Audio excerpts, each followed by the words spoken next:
We now move on to our next session. Another interesting subject and a core issue to be discussed, securing the core, protecting the applications that run your businesses. And before I call on stage the honorable panel members, few points of discussion which this panel is going to highlight. What are the key app security trends of 2023 and beyond? What are the challenges of modern application security? How cloud, mobile and digital transformations are expanding the attack surface, and many more. So please help me welcome without further ado our honorable panel members in the order of the sequence. Joining us first, Mr. Basil Dange, CISO from Aditya Birla Sun Life AMC. A big round of applause to Basil ji. Please have a seat and welcome to the panel session. Joining next, we have Mr. Balram Choudhary, CISO from Ask Investment Managers Limited. A big round of applause to Balram ji. Balram ji, welcome to the panel again. Please have your seat.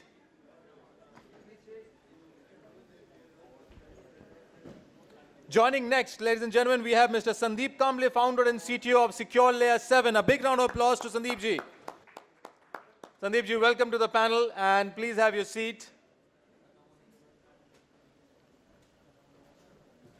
Joining next, ladies and gentlemen, we have Mr. Piyush Mistry, head of IT from Capital India Finance. A big round of applause to Piyush. Piyush, welcome to the panel.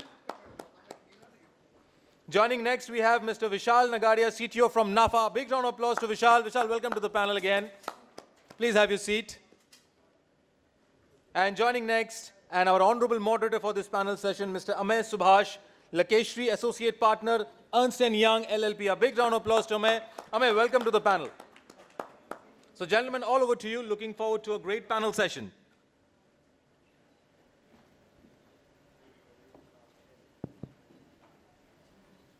Great. Hi everyone, my name is Amey.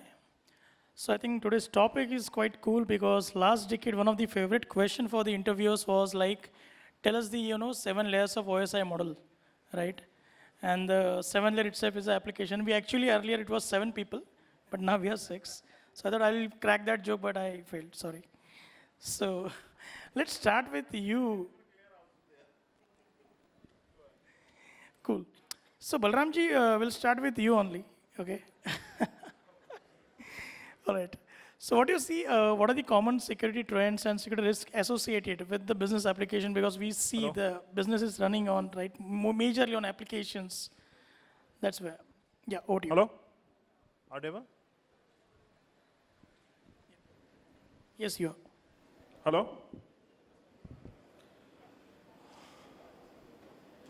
We are living in virtualization layer nowadays, and so everything is application, everything is being treated as an application. So I believe the day the virtualization has been started, that applications layer security and difficulty has been started. Nowadays we have seen trends which is that code injections which is taking place where someone will inject the malware in your system, some of the YouTube, some of the devices, and they will try to exfiltrate.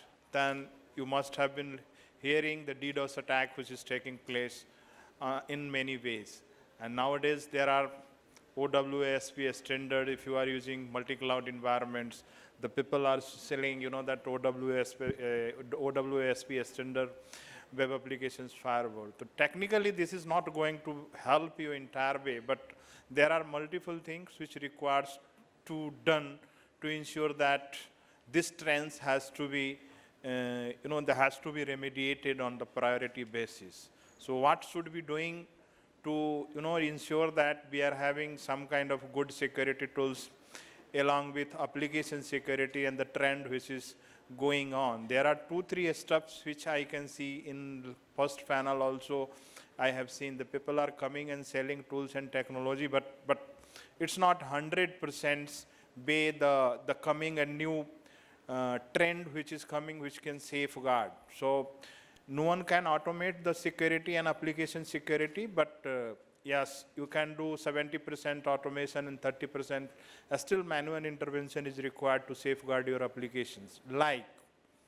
So you have WAF, you are doing automating your VAPT, no one can automate VAPT, penetration testing and vulnerability assessment. People state that I can automate, but no. Because VAPT and automation depends upon the application. Sometimes some of the vulnerability which will come and you have patches, and if you are going to put the patches, that application will misbehave, it will not work. So can it be 100% automated? I will say no. It's require manual intervention. So 70-30 I did approach.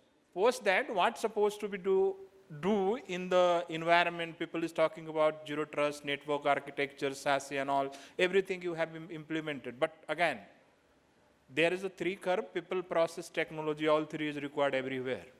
So people will come into the technology you have implemented, and then process you have to write in organization-wide to follow certain technique to ensure that you can safeguard application, your application landscape and digital landscape, and safeguard customer information and employee informations.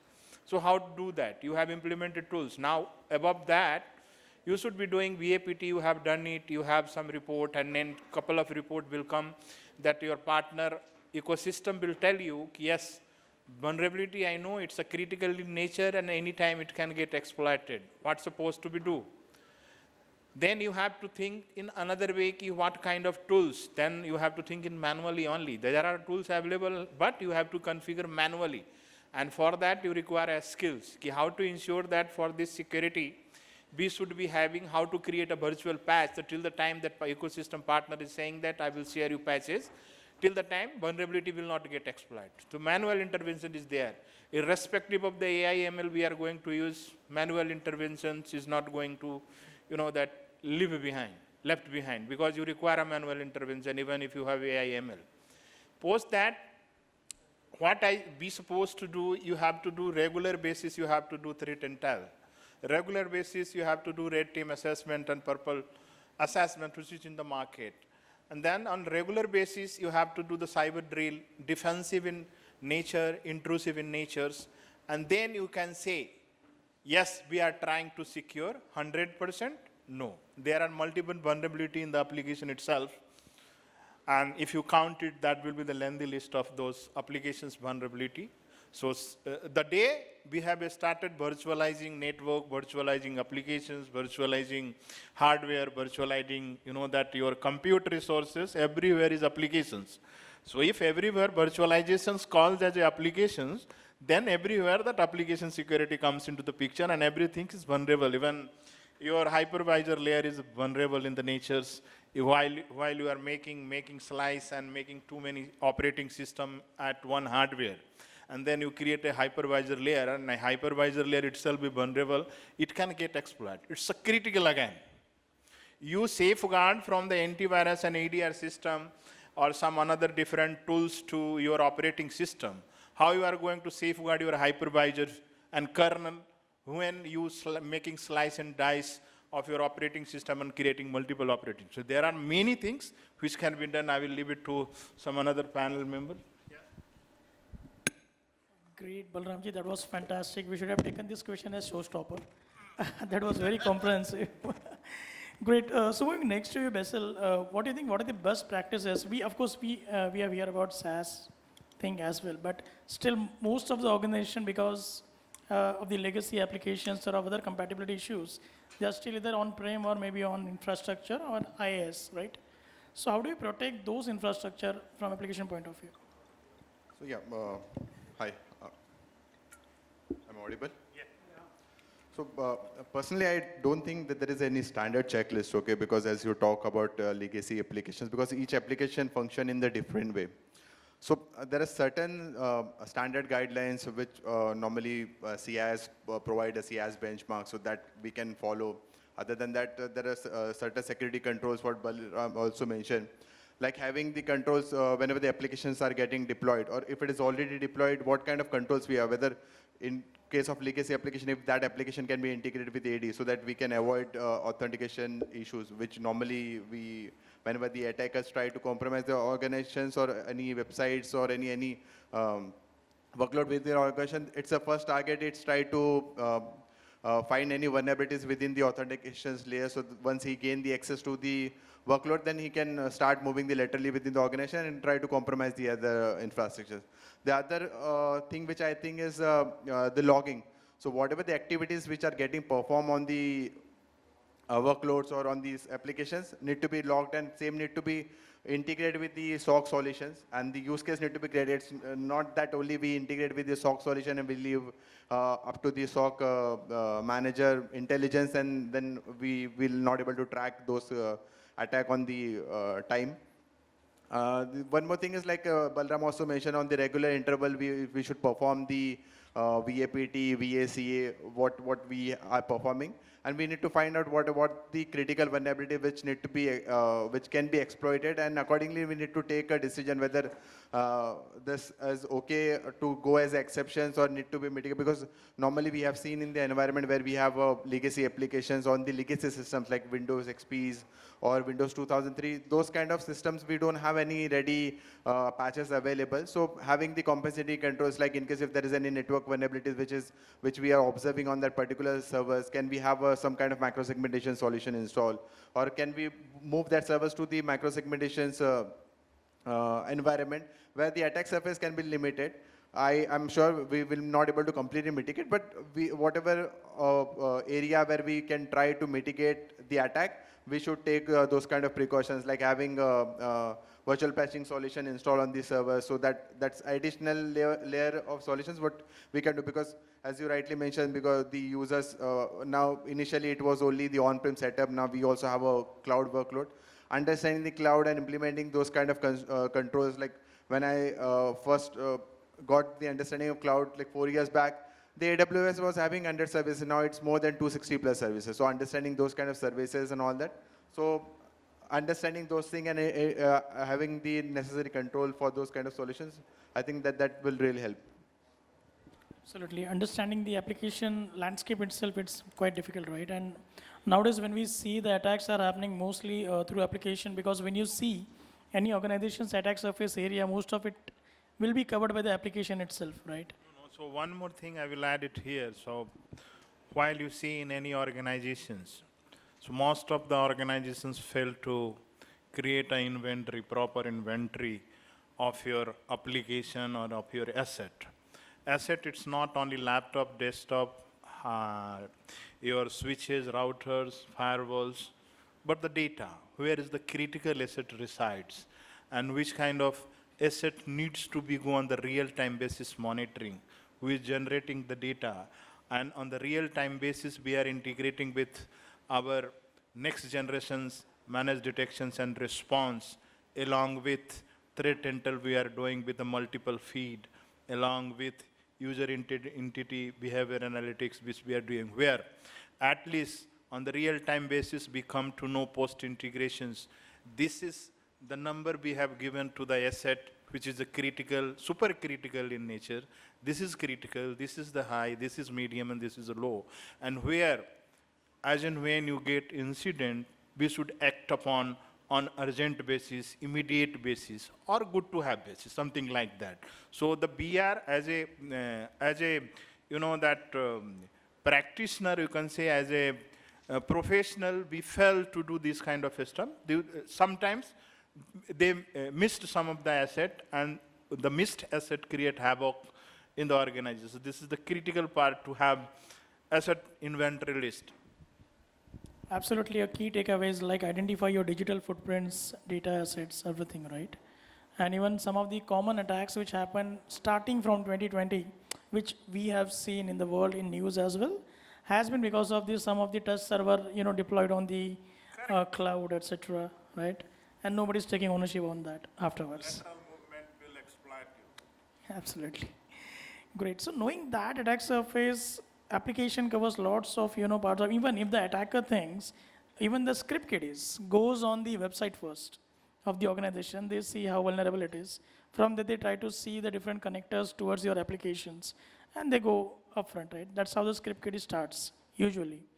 Right, knowing that the business applications are very critical, Piyush ji, right? What do you think, what are the key considerations one should understand or take for having those protection or those controls implemented? Hello. Okay, so the business applications, as you know now, everything runs on the application base. So first of all, every organization should make a note of inventory, what all applications they are using, whether it is critical or non-critical. All the lists should be there. It should be properly documented.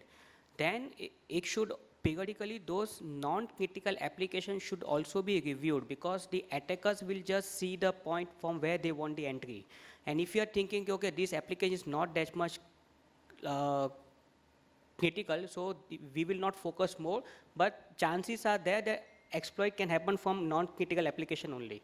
So make an inventory, do a proper check of all the applications, and I have still observed that many organizations save the credential in a raw text. This is the most vulnerable thing. It should be properly secured, encrypted, okay? Then all the security policies should be reviewed periodically, because reviewing the policy, because see, whenever there is any changes in the application, there must be some code review, something has changed. So we have to do the security review code periodically. Apart from that, what all access, then the data encryption should be proper. It should be not 250, but it should be beyond that now, because attackers are more faster than us, okay? So all those parameters, then the backup is the most important thing. The backup testing should be done, restoration should be done once in a week or maybe once in a month. This is the most, you can say this is just your last thing what you have with you, if anything has done wrong with your application data loss. So backup is the most important part. And of course, the last thing is all the users, employees should have awareness what to click, how to click. So that one click will bring entire organization down.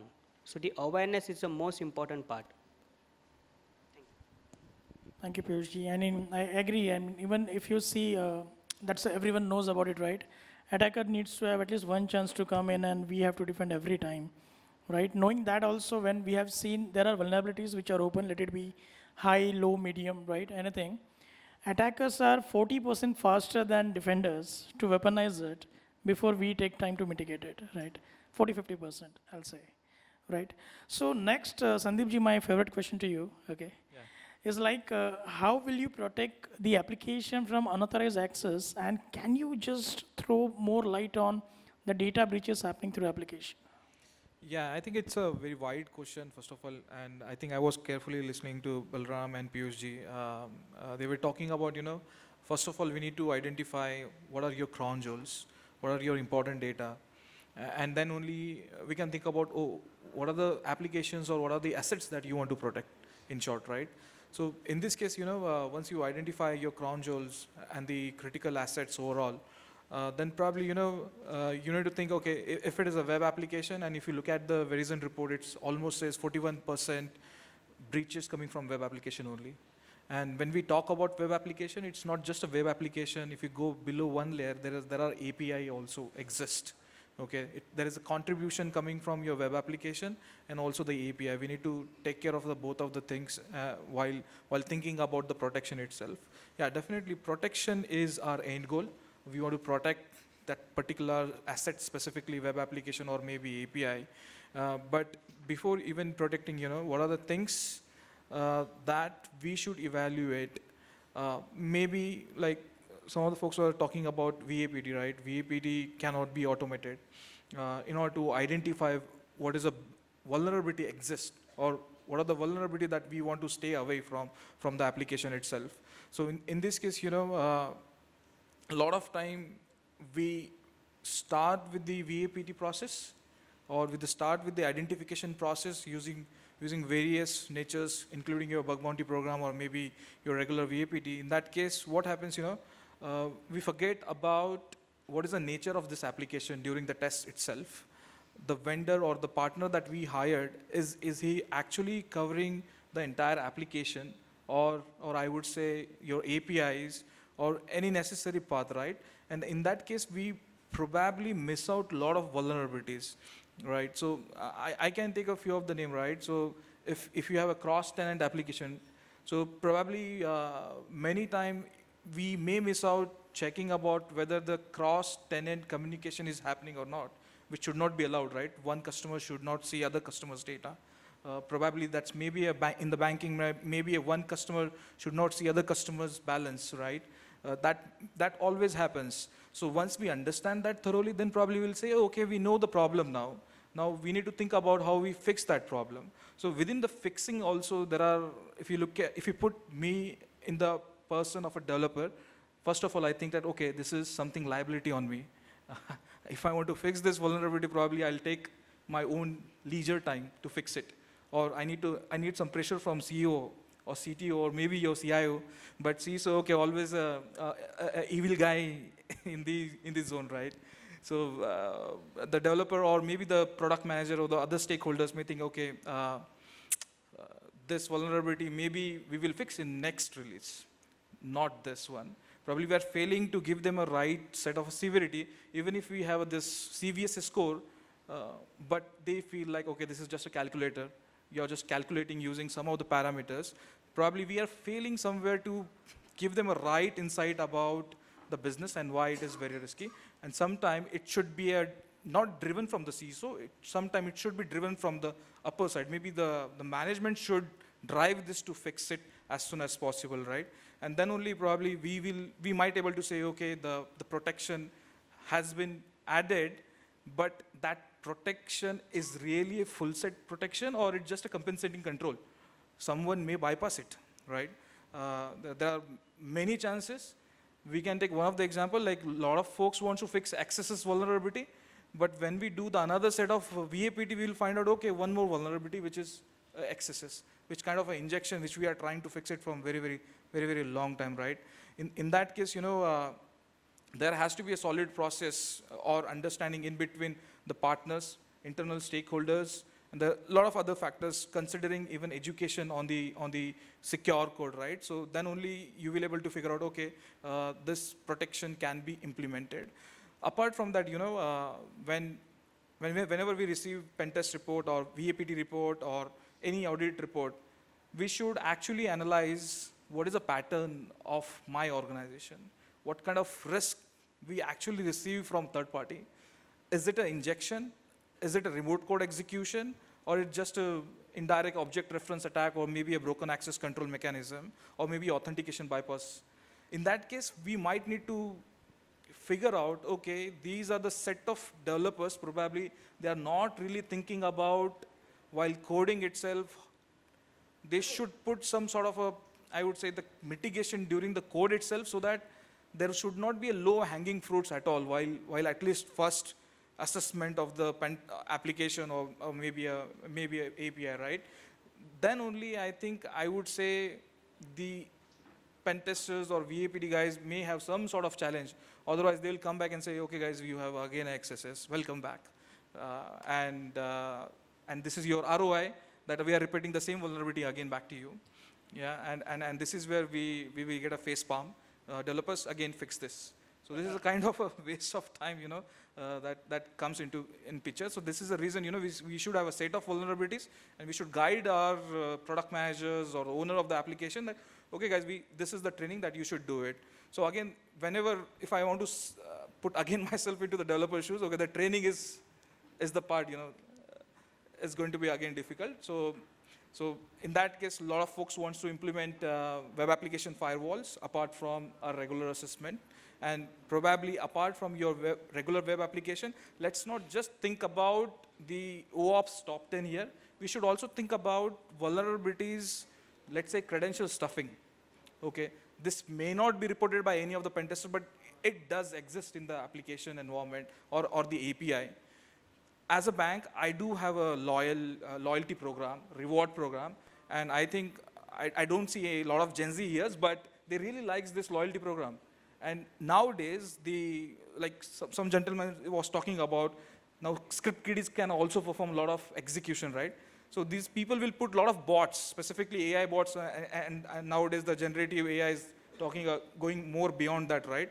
So in that case, probably we also need to bring some solution which will stop these bad bots by considering the bad IP addresses, maybe a Tor IP addresses, maybe a bad user agent. There's so many things that can be implemented at the application layer at the end, right?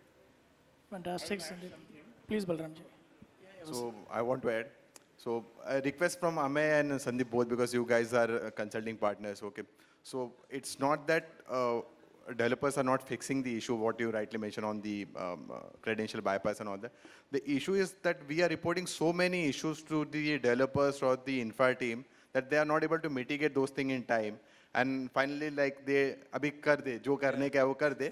So we also need a support from you, like whether you will be able to help us doing the prioritizations. Okay, if we have a compensatory control, we all don't need a report based on the CV score. Correct. Okay, if you can give a customized dashboard. Okay, these are the vulnerabilities. If you are fixing this issues, then your risk posture can reduce up to 80%, 90%, all that. So if you can help us in that aspect, I think overall it will be also contributing to the security forum.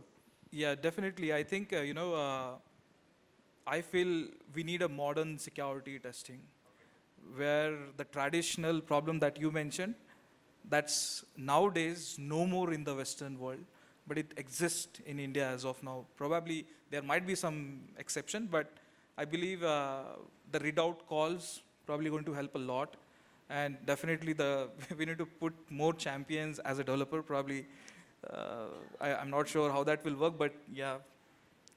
किताबों में सब चलेगा मतलब what I'm trying to say that there are 2-3 things also, yet it's the ground challenges. So if you have asset, is too many asset, and there is a resource crunch, and then we will face these kind of challenges.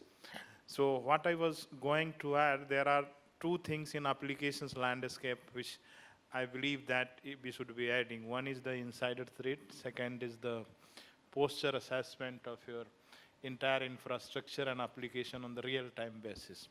Earlier, we used to do on the traditional way where quarterly or 6-month basis, we will run the VAPT, find it out the report, then what that information security policy state, high required 10 days, medium requires 15 days, low required 30 days.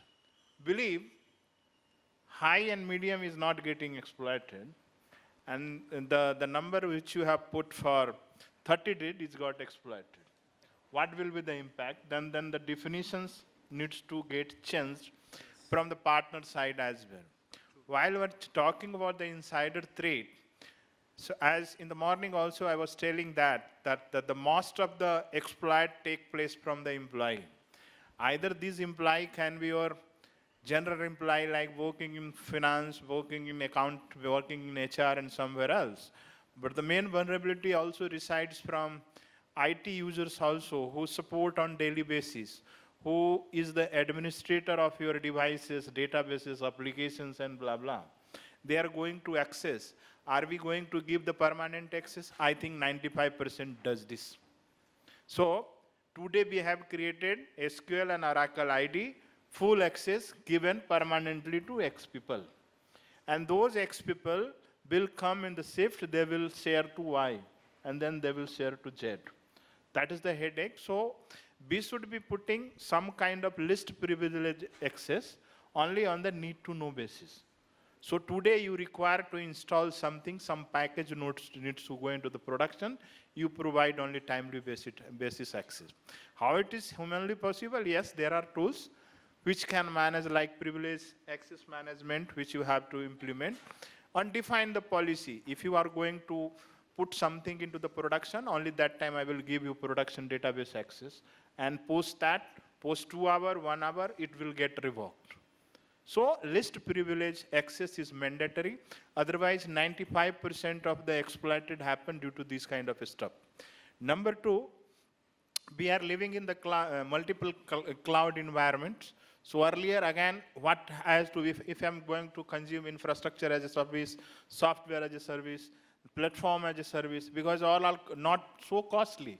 Yeah. And immediately we can consume if you want applications to be in productions, and if are in the business where it requires to be implemented within 10 days, 20 days.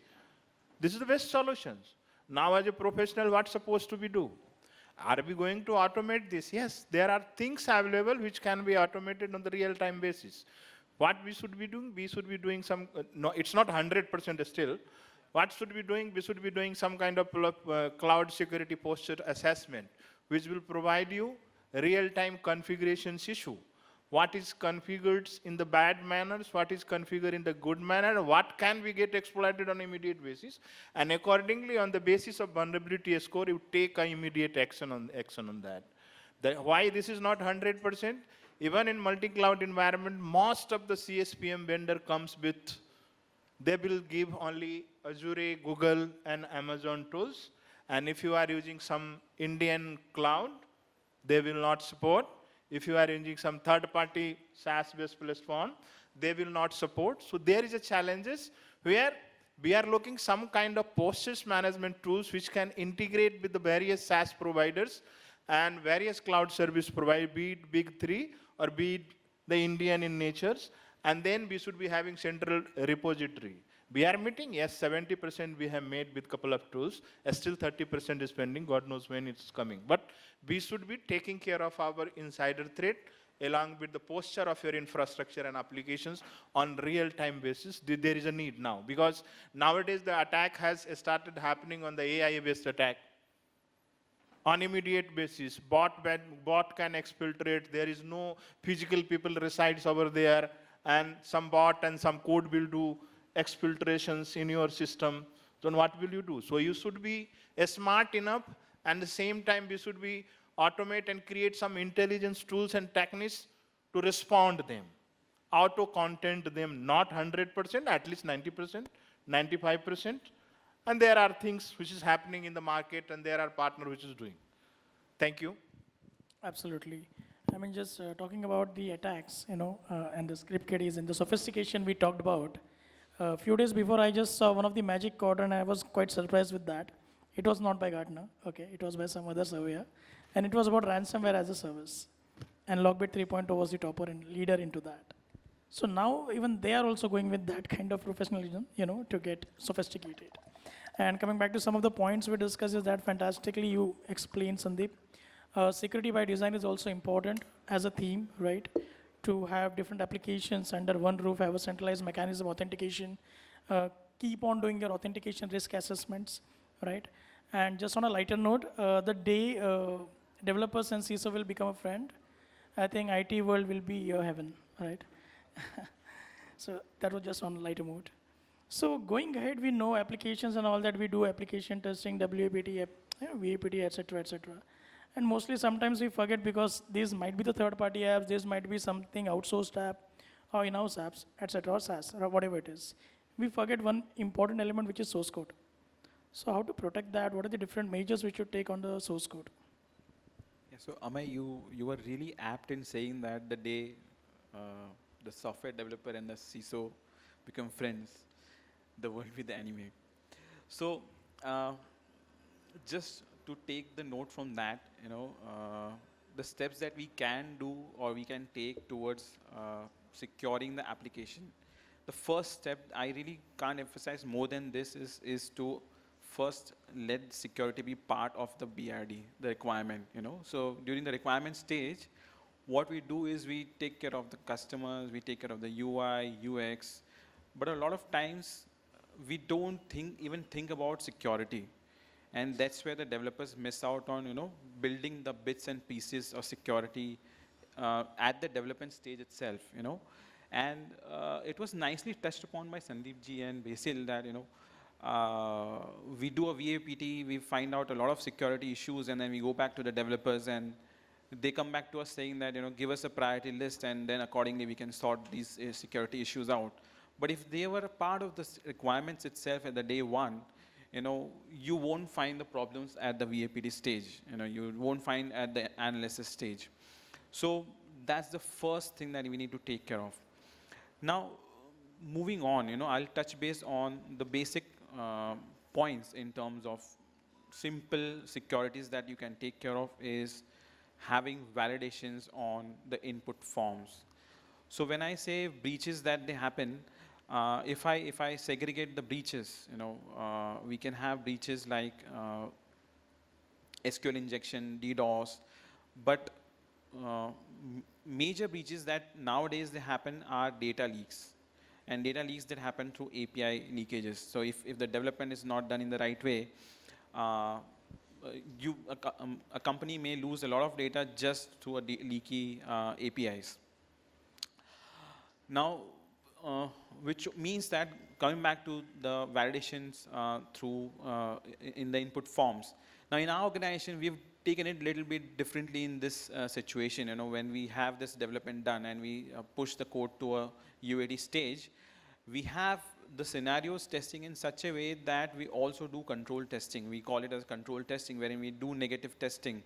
You know, if the form is supposed to have XYZ input data, what if we don't input the information in that way, we input some other information, you know, and how does the form handle, how does the page handle the information? That is where we are able to lock out all the breach points.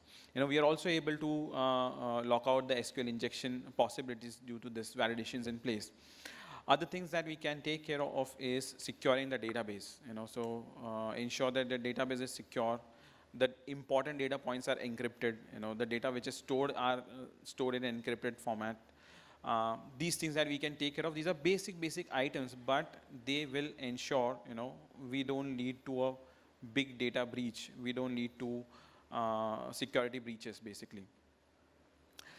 Now, also talking about when we do a development, we also, the developer should ensure that they design, do the coding in such a way that they do a development of attributes, you know, at the attribute level, not at the role level.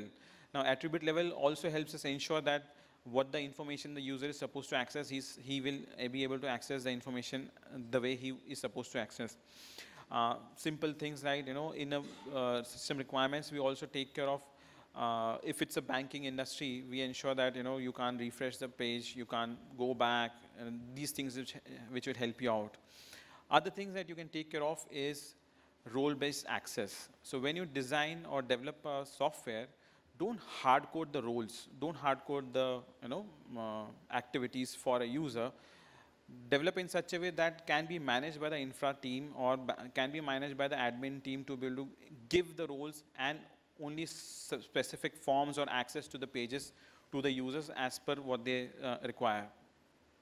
So these basic things I would suggest, recommend. That was fantastic. You touched upon a very important point of role-based access, right, about the authentication authorization. So moving with the similar question to Basil to you, we want to speak about the authentication authorization in applications, because we know, say, some of the organizations, they have 300 applications. Some of them will be MFA, some of them will be hard-coded application, username, password. Some of them will be SSO, and some of them will be 1, 2, 3, 4, etc. Right?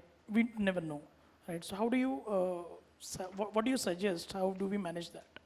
Yeah, so Vishal rightly mentioned that the final target of attacker is the data breach. So, okay, so authentication is one of the key aspects with, like, once he gain the access, then he'll try to exploit. So that's what we were talking in the panel, identifying the critical assets and everything.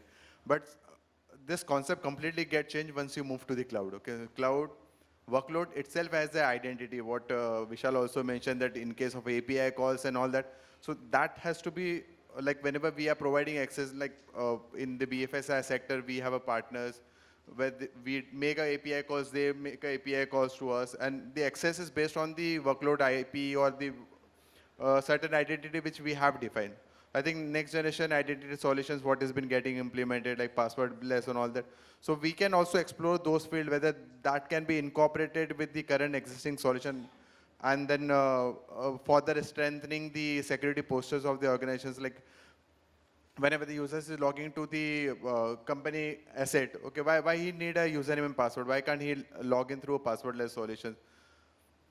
Similarly, the other applications, as you rightly mentioned, on the case of legacy applications, why can't we have those kind of application integrated with this passwordless solution, which will further enhance the security of the application accessibility, and we can also control what kind of access each user will be having. Like Vishal again mentioned on the access based on the rule base, like having the access and the controlling what kind of work each developer or each users can do on the particular application.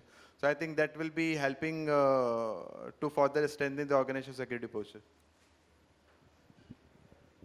Please. Only a small stuff just we would like to add. So vulnerability is the one aspect. Exploitation is the second aspect. And account authenticating is the one aspect. So you are allowing some of them to come inside and work. Now you find it out, your server or machine and application is having vulnerability. Authentication is taken places. Due to any XYZ reason, if you have not implemented MFA, account takeover happen. Then God can even not save us to get the exploitation done, even if we do have better security in place. So what we should be doing? We should be taking care first to the vulnerability. How to ensure that the vulnerability has been fixed up. And then authentication is mandatory and multi-factor authentication. Absolutely, absolutely. When I was in industry, one of the smart play I tried is, what I did, I put it WAF in development itself. That too in complete prevention mode without any exception. So at least whatever the basic rejects were there, that were get fixed in the development life cycle itself because the feature was not working in the development. Okay, so moving next about this agile CI/CD model Piyush, right? I mean, we talked about sec, we heard about sec DevOps, etc., etc., etc. A lot of terms will keep coming, and we know that, right? So, what are your thoughts? How it is going to help to minimize the risk? For the agile CI/CD and DevOps security, it is a ongoing security and monitoring you require. Okay, once the integration development is done, very first thing, it should be secured. It should go to the security checks also. This is the first level which a DevOps security comes in the picture first. So your source code should be properly secured, like how Vishal has mentioned. Okay, you should have proper role access management metrics, which is a most important thing in that case. Apart from that, in the DevOps security, one should adopt the automation of the security testing instead of the manual intervention. So that is the first thing that people should adapt this thing. Okay. Apart from that, in the DevOps security, like say your source code, everything should be secured. It's an ongoing thing. The first and the last most important thing which I feel that automation is the uptrend for all AI ML related security needs to be done now. Instead of handling manual things, it should be automated. Cool. Vishalji, I mean, we have seen the architecture of every different organization is will dynamically keep on changing and evolving. Someone is asking a question. Can you give someone mic? Sure, sure. Please go ahead.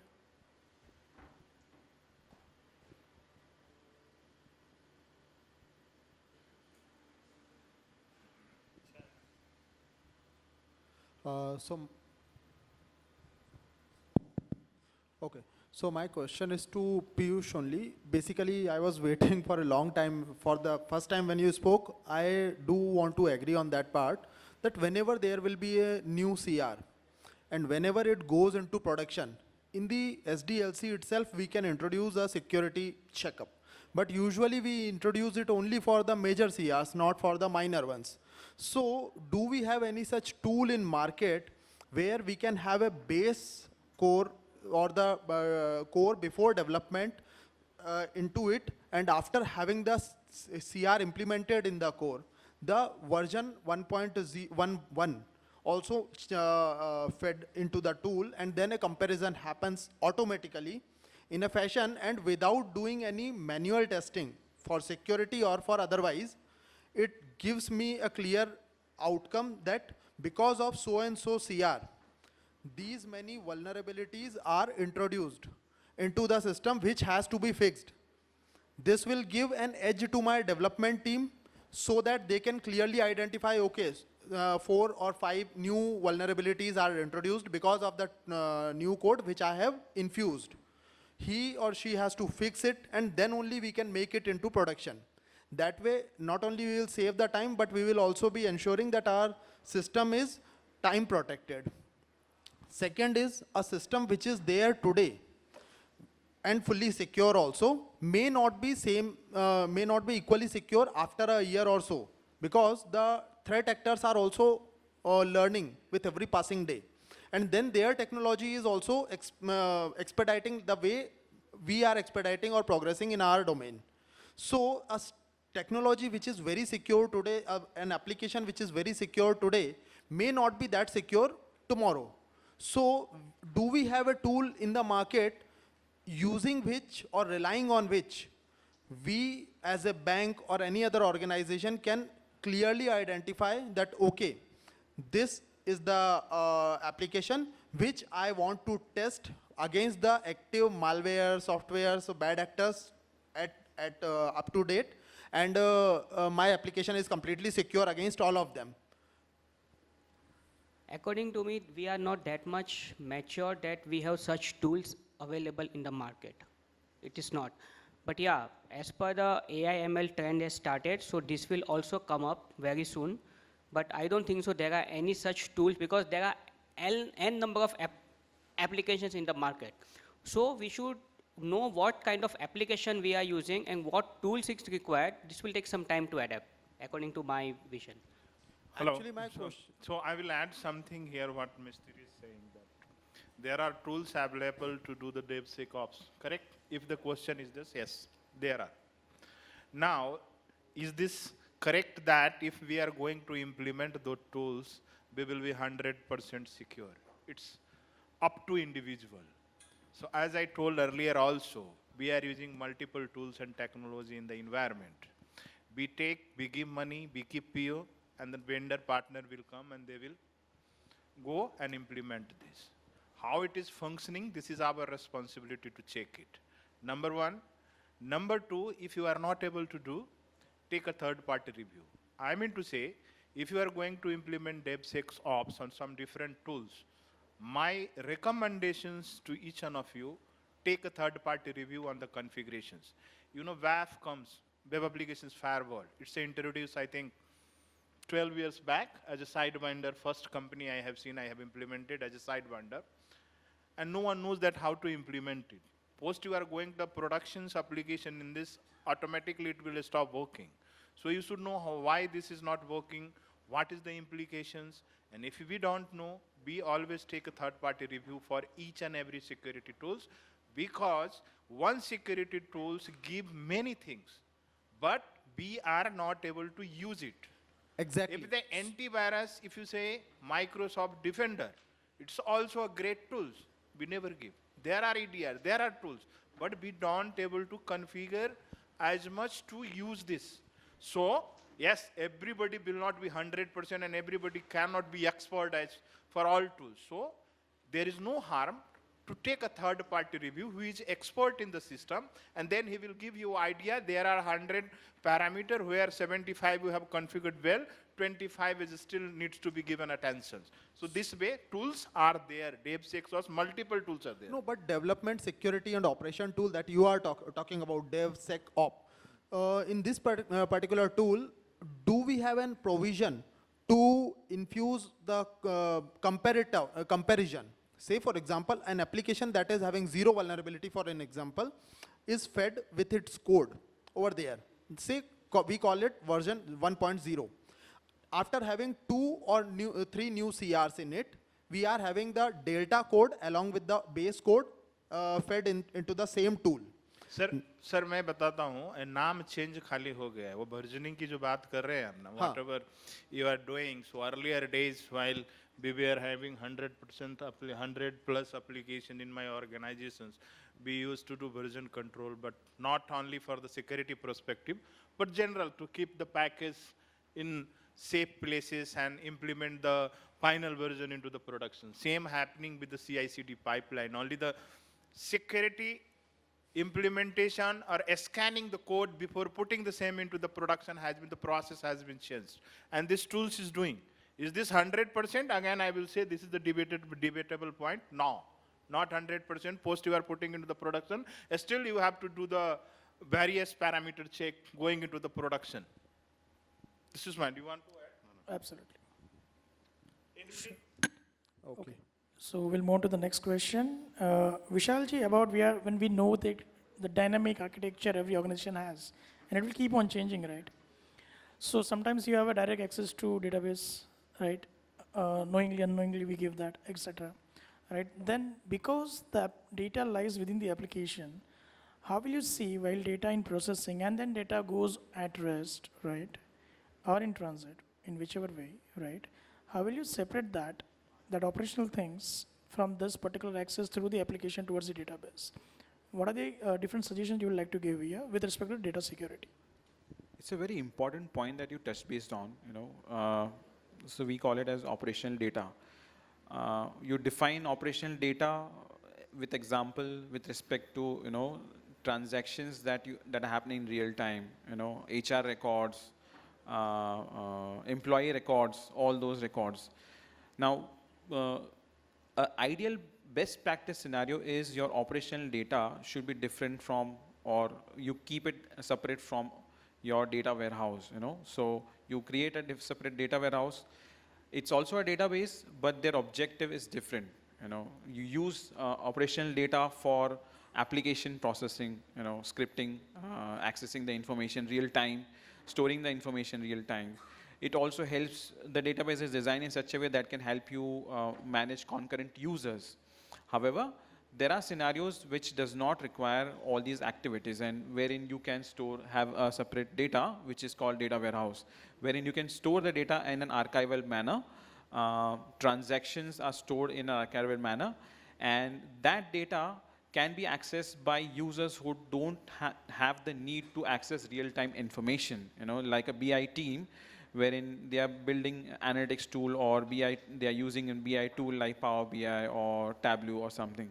So reporting development or BI access, once we have the segregation of databases, you can ensure that the users don't have access to the live data production environment. This also helps you mitigate the scenario wherein the internal user itself is the cause of concern, and that is a reason for breach of information. So that's how we manage and mitigate the situation.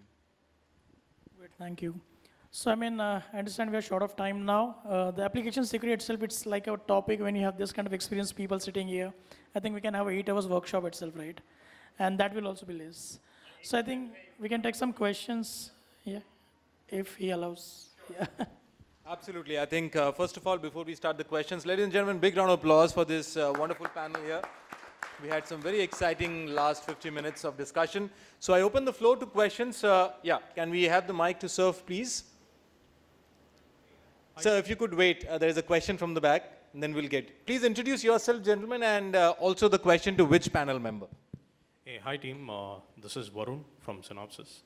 So my question is to Vishal. Vishal, you actually addressed that developers, they need to practice secure coding practices right from the initial stages, right? We all know that not every developer knows how to write secure source code, right? That's the problem. Now the point is, we also know that majority of the applications nowadays, even you do agree that 80 to 85% of the code is coming from open source. No one is writing the code from the scratch, right? So similarly, what are some of the initiatives we need to keep in mind to address open source vulnerabilities? Because if we look at some of the other countries like US, Singapore, EU governments, they are bringing open source SBOMs, software bill of materials, to be included as part of artifacts, supply chain artifacts and things like that as a part of regulations. So is our BFSI domain prepared in order to kind of regularize the usage of open source kind of frameworks? And now the generative AI and ML coming into the picture, anybody can write a query like generate a code for login page and things like that. We really don't know which piece of code has been fetched from the data model and is being shown in the generative model. So what could be some of the approaches to tackle this kind of a situation? So very good question. Thank you very much for asking. See, with open source, just the way it is secure, it's vulnerable to security, it is also a boon, So I would also say that when you're doing a software development, you also use open source libraries as well.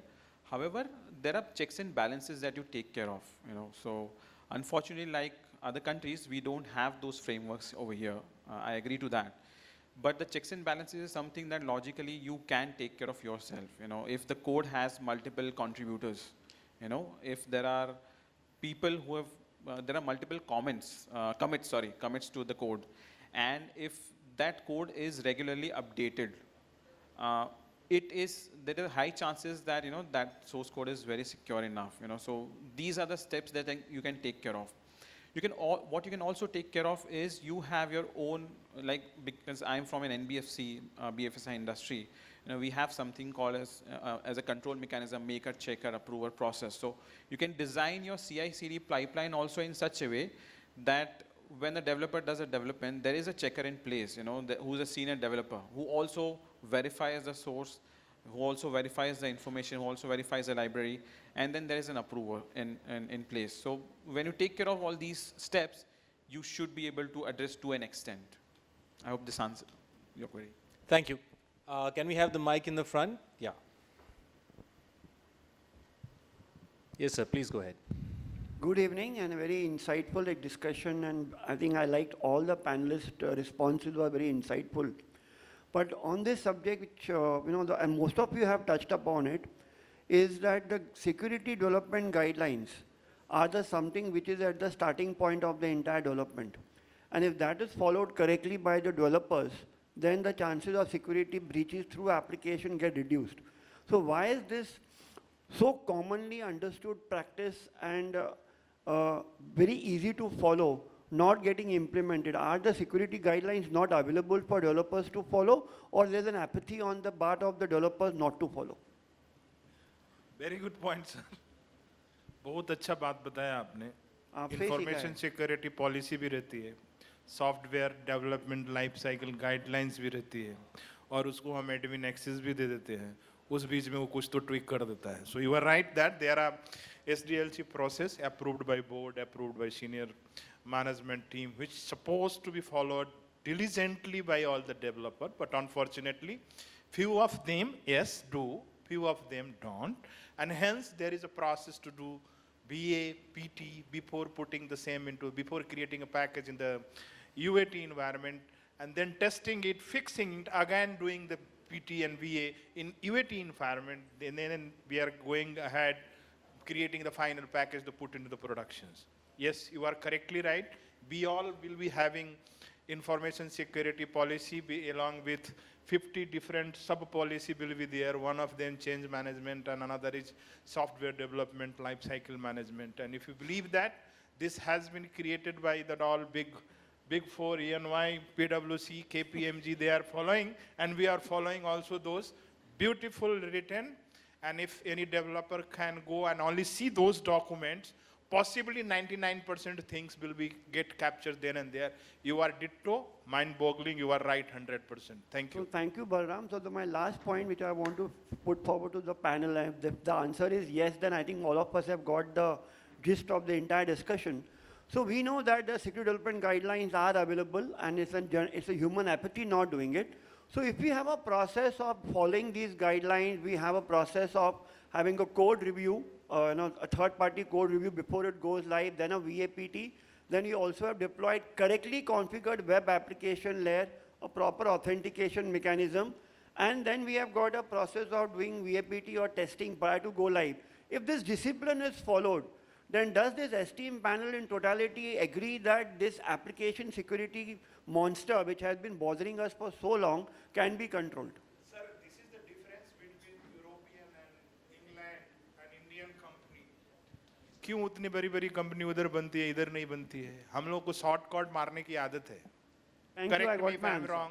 And hence there are big company, European country, which is having, 5 European Union becomes 1 India. So we are doing some shortcut break in each and every work. Either this is the development and some third-party work. We always tend to do shortcut, and this shortcut create havoc. Thank you, I got my answer. Thank you. So I just want to add one last point here. So basically, the standards and guideline, it's always taken from the biggest standard like OOPS, NIST. These are the standards, and we rewrite this as per these standards. But if you look at your application business logic, which is not really exist in your standards, and this is where nowadays I can see one of the common vulnerability as a business logic vulnerabilities, right? And this can be one which needs extensive review that you just mentioned, and probably we also need to understand who is building unit test cases against that, whether it's really working or not. And just to add, sir, like आज जो vulnerable clear है, it's not necessary that it will be okay for the rest of the life cycle. So it can turn out to be vulnerable anytime soon. Absolutely. Thank you, panel members, and thank you for summing and rounding up the session. Now, before I ask, the panel members to kindly be on stage, and I would like to call on stage Mr. Amarnath Shetty, Managing Director from LDS Infotech Private Limited, to do the honors of felicitating this wonderful panel of experts. Thank you, Amarnath ji, for doing the honors. We will begin with Mr. Basil Dange, CISO from Aditya Birla Sun Life AMC Limited. A big round of applause, ladies and gentlemen, for Basil, and thank you so much, Basil, for your wonderful contribution in the panel session. Proceeding to Mr. Balram Choudhary, CISO from Ask Investment Managers Limited. A big round of applause. ASK. Thank you, Balram ji. A big round of applause to Balram ji for his wonderful contribution in the panel session. We move on to Mr. Sandeep Kamble, founder and CTO from Secure Layer 7. A big round of applause to Sandeep for his wonderful contribution in the panel session.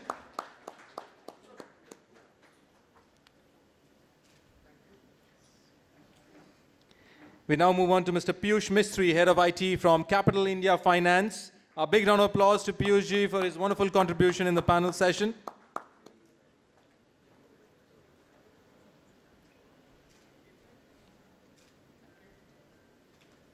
We now move on to Mr. Vishal Nagadiya, CTO from NAFA. A big round of applause to Vishal ji for his wonderful contribution in the panel session.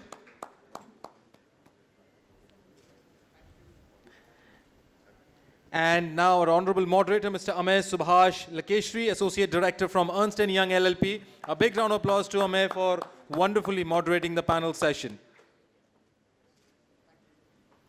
Honorable panel members, I would request you to kindly come forward. And Mr. Amarnath, if you could also join them for a group photograph.